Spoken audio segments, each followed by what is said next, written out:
Welcome back to Drum Electric. So if you have this trigger, the Roland, focus, the Roland dual trigger, the RT-HR for head and rim, you've probably wondered if you can get a cross stick sound with it.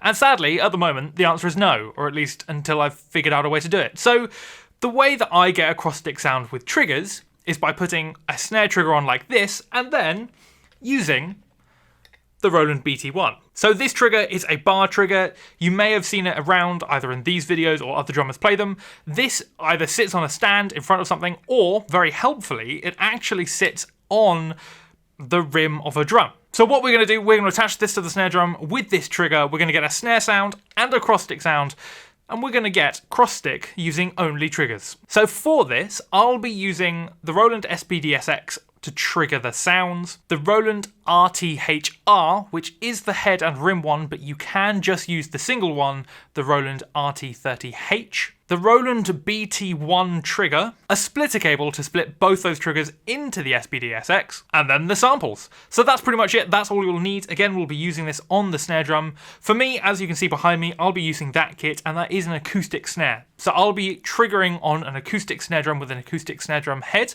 but you can do this with a mesh head too. So the next step will be creating the samples. So I'm going to literally record this snare drum here. I'm going to record the snare and then the cross stick, edit them to make them sound nicer, and then I'm going to import them onto my SPD-SX. If you're not sure on how to import audio into your SPD-SX, please feel free to check out my video up there. So I'll set up the mics, record this sample, and then we'll get to triggering things.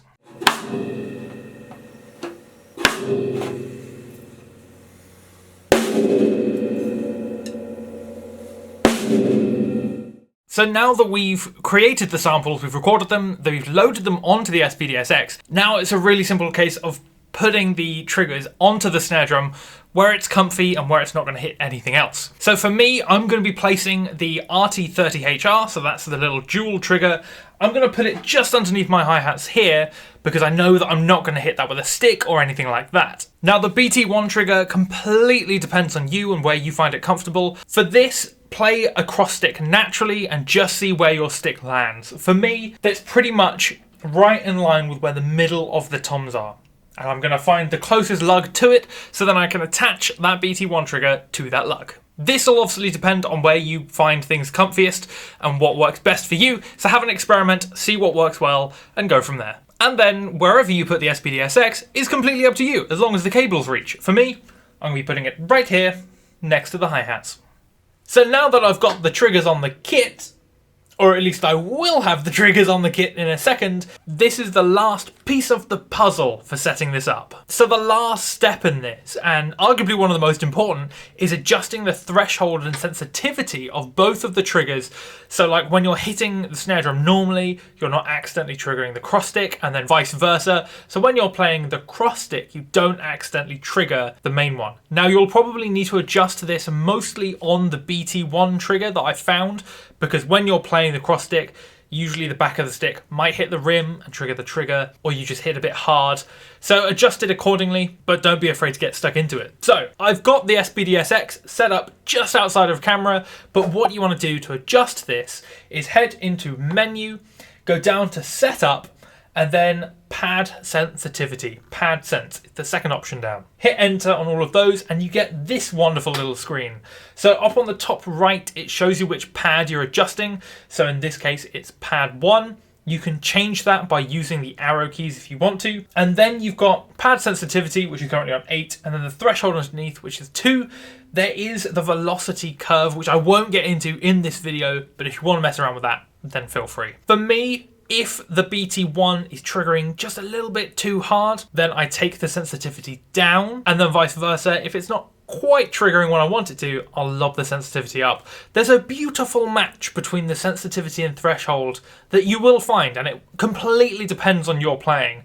Just spend a minute experimenting with these and seeing what you can find. So have a play, have an explore of which is best for sensitivity and threshold, and that's pretty much it. You're pretty much good to go after that.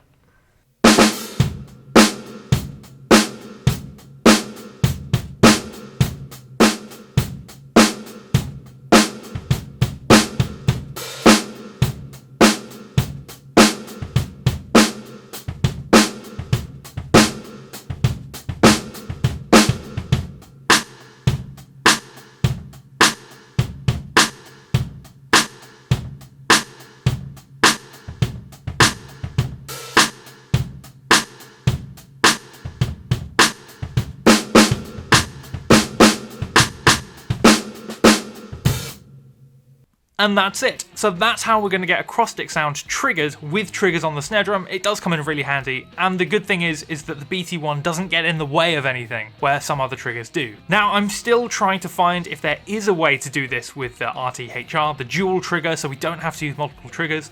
But until that point, this is my method. If you do find a method, please lob it in the comment section down below. So don't forget to like and subscribe for all of our shiny new videos, and I will see you in the next one.